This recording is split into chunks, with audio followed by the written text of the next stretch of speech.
ఆనమల్ జిల్లా రాయచోటి ప్రతిభావంతులైన క్రీడాకారుల హక్కుల కోసం కాంగ్రెస్ పార్టీ పోరాటం చేస్తుందని ఏపీసీసీ స్పోర్ట్స్ సెల్ రాష్ట్ర చైర్మన్ జీవీవీఎస్ కమలాకర్ రావు అన్నారు.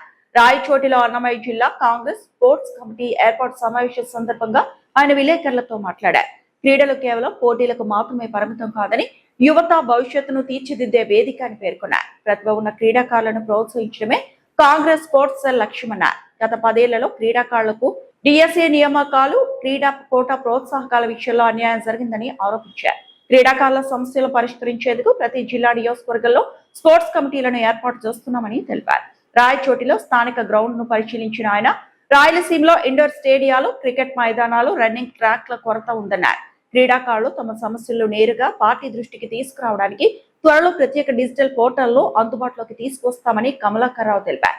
అలాగే ఆడుదాం ఆంధ్ర పేరుతో ప్రజాధనం దుర్వినియోగమైందని ఆరోపిస్తూ దీనిపై మాజీ మంత్రి రోజా సమాధానం చెప్పాలని డిమాండ్ చేశారు.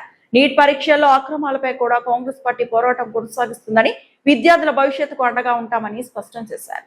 కర్నూలు, నంద్యాల, అనంతపూర్, కడప, చివరిగా ఈరోజు రాజంపేట డిస్ట్రిక్ట్ లో రాయచోటి నియోజకవర్గంలో మన గాజుల భాస్కర్ గారు డిసిసి గారు ఆధ్వర్యంలో మరి మన అమీర్ గారు ఈ ప్రోగ్రామ్ అరేంజ్ చేశారు. ఈరోజు మార్నింగ్ రాయచోట్లో ఉన్న గ్రౌండ్స్ అన్నిటికి వెళ్ళడం జరిగింది. పెద్ద వాళ్ళని, స్టూడెంట్స్ ని, క్రికెటర్స్ ని చాలా మంది కళ్ళు ఇంటరాక్ట్ అవ్వడం జరిగింది. ఈ టూర్ తాలూకా సారాంశం ఏంటంటే, మా అధ్యక్షురాలు వైఎస్ షర్మిలారెడ్డి గారు మరి మీరు చూశారు, చదువులోనే మన నీట్ ఎగ్జామ్ చదువునే అమ్మేస్తున్నారు. ఇక స్పోర్ట్స్ అయితే మరీ దారుణంగా పరిస్థితి ఉంది. అందుకని మేడం డెసిషన్ తీసుకున్నారు. స్పోర్ట్స్ ఆడేవారు ప్రతి ఒక్కరికి కూడా కాంగ్రెస్ పార్టీ తరఫున, మన అధ్యక్షురాలు వైఎస్ షర్మిలారెడ్డి గారి తరఫున ఒక భరోసా ఇవ్వడానికి ఈ టూర్ స్టార్ట్ చేసాం. మరి ఈరోజు ఇది 9వ రోజు. ఈ 9 రోజులు కూడా మొత్తం రాయలసీమలో ఉన్న డిస్ట్రిక్ట్స్ అన్ని తిరగడం జరిగింది. ఎంత దారుణమైన పరిస్థితిలో స్పోర్ట్స్ ఉందంటే, మెయిన్ డిస్ట్రిక్ట్స్ లో ఎక్కడా కూడా మినిమం గ్రౌండ్స్ కూడా లేవు.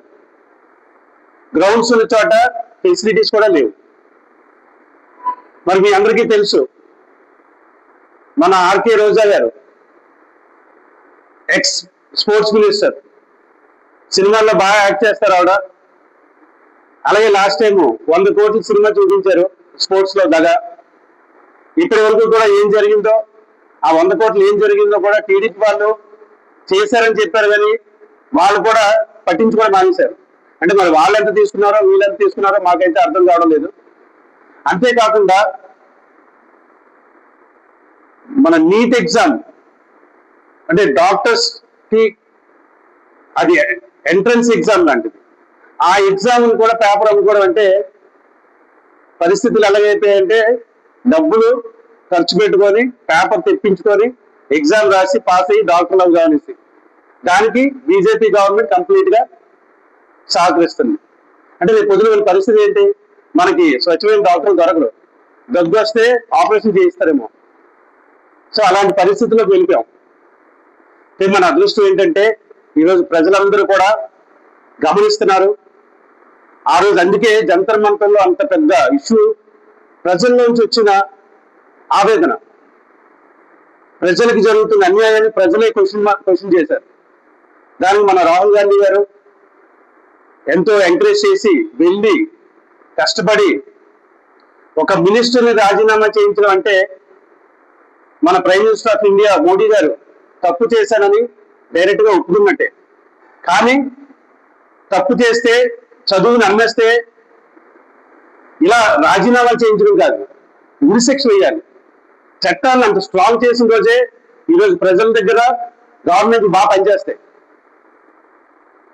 ఈ జరిగిన 12 సంవత్సరాల్లో మనం చూస్తే బీజేపీ పవర్ను పెరుగుతుందంటే, మంచి నాయకులు బ్లాక్మెయిల్ చేసి డబ్బుతో కొంతమంది కొని గవర్నమెంట్ ఫామ్ చేసి కేవలం పవర్తో పెరుగుతుంది. సో ఈరోజు మన అదృష్టం ఏంటంటే, ప్రజలందరికీ తెలిసింది కనుక మార్పు అనేది 100% వస్తుంది. రాబోయే కాలంలో కాంగ్రెస్ పార్టీ అధికారంలోకి రావడం, 100కి 1000% కన్ఫర్మ్. అలాగే అక్కడ మన రాహుల్ గాంధీ గారు ప్రధాని అవుతారు. ఇక్కడ మన వైఎస్ షర్మిలారెడ్డి గారు కంపల్సరీగా ముఖ్యమంత్రిగా ప్రమాణ స్వీకారం చేస్తారు.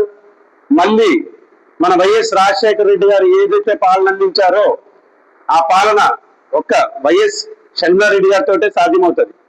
ఈ రాయలసీమని ఎంత డెవలప్ చేశారో రాజశేఖర రెడ్డి గారు మళ్ళీ అంత వెనక్కి తీసుకెళ్ళిపోయారు. ఈ 15 సంవత్సరాల్లో ఎంత బరస్ట్ అంటే అంత బరస్ట్ సిచ్యువేషన్ లో ఉన్నారు. మినిమం టు మినిమం నీడ్స్ లేవండి స్పోర్ట్స్ వాళ్ళకి. ఈరోజు ఒక పెద్ద జడ్జి గారు రిటైర్ అయిపోయిన జడ్జి గారిని తెలుసు. ఆయన కూడా బాధపడుతున్నారు. మీరు చేస్తున్న పోరాటం మంచి పోరాటం చేస్తున్నారు, కరెక్ట్, మీరు చెప్తున్న స్పోర్ట్స్ కూడా అమ్ముకుంటున్నారండి. మనం చూసాం లోకల్ గవర్నమెంట్ లో ఆఖరికి స్పోర్ట్స్ కోటాలో ఉన్న ఉద్యోగాలు కూడా అందిస్తున్నారు. అంటే దేశం, ప్రపంచం, మన రాష్ట్రం, మన డిస్టిక్, మన రాయలసీమ ఎక్కడికి వెళ్ళిపోతుంది ఎవరికి అర్థం కావడం లేదు. సో ఇలాంటి పరిస్థితుల్లో మేమందరం ముందుకొచ్చి కాంగ్రెస్ పార్టీ తరఫున ఈరోజు అందరికీ కూడా స్పోర్ట్స్ ఆడే ప్రతి ఒక్కరికి కూడా ఒక భరోసాగా, ఒక నమ్మకంగా మీ అందరూ గుండె మీద చేసుకొని ఈ రోజు నుంచి స్పోర్ట్స్ ఆడొచ్చు. Really if you're talented, the Congress party will support you.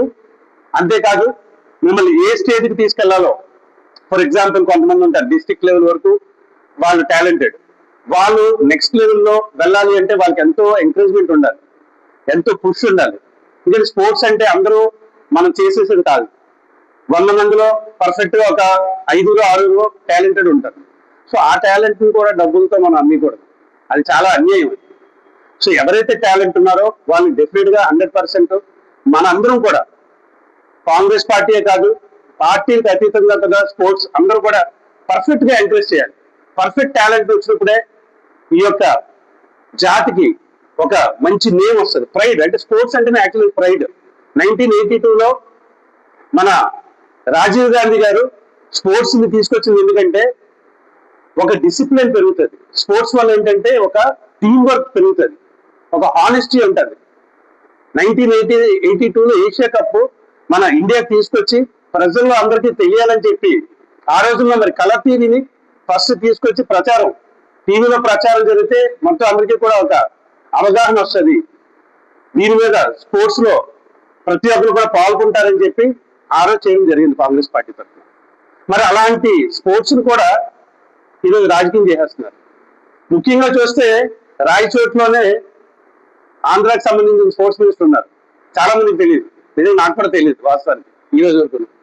అంటే అంత దారుణమైన పరిస్థితి, ఒక గ్రౌండ్ లేదు. సో అందరికీ కూడా సభాముఖంగా అందరికీ మాటిస్తున్నాం, కాంగ్రెస్ పార్టీ తరఫున మా వైఎస్ షర్మిలారెడ్డి గారు నా ఈ టూర్ అయిపోయిన తర్వాత ఒక వెబ్సైట్ ఓపెన్ చేస్తున్నారు. స్పోర్ట్స్ ఎవరైతే ఆడతారో, ఎవరికైతే టాలెంట్ ఉంటుందో వాళ్ళ టాలెంట్ కానీ డబ్బు వల్ల కానీ రాజకీయంగా కానీ రికమెండేషన్ వల్ల కానీ ఆగిపోతే మీరు కంప్లైంట్ రిజిస్టర్ చేయొచ్చు. కంప్లైంట్ రిజిస్టర్ చేస్తే కాంగ్రెస్ పార్టీ తరఫున మా వైఎస్ షర్మిలారెడ్డి గారు మేము అందరూ కూడా మీ తరఫున పోరాడి మీకు ఉన్న ప్రతినిధి 100% ఏ స్టేజ్లోకి ఏ లెవెల్లో తీసుకెళ్లాలో మేము అందరం కష్టపడతాం. అలాగే ప్రతి డిస్టిక్ లో కూడా ఒక కమిటీ చేస్తున్నాం. డిస్ట్రిక్ట్ చైర్మన్ అని, వైస్ చైర్మన్ అని, సెక్రటరీ, జాయింట్ సెక్రటరీ కమిటీస్ పూర్తి చేస్తాం. అలాగే స్టేట్ కమిటీ ఉంటుంది. ప్రతి ఒక్కరు కూడా కాంగ్రెస్ పార్టీ నుంచి స్పోర్ట్స్ వింగ్ అనేది చాలా యాక్టివ్ గా వర్క్ చేసి ప్రజలకి మంచి స్పోర్ట్స్ పర్సన్స్ ఇవ్వడమే, క్రీడలను మళ్ళీ బ్రతికించుకోవడమే మా ధ్యేయం. Thank you so much.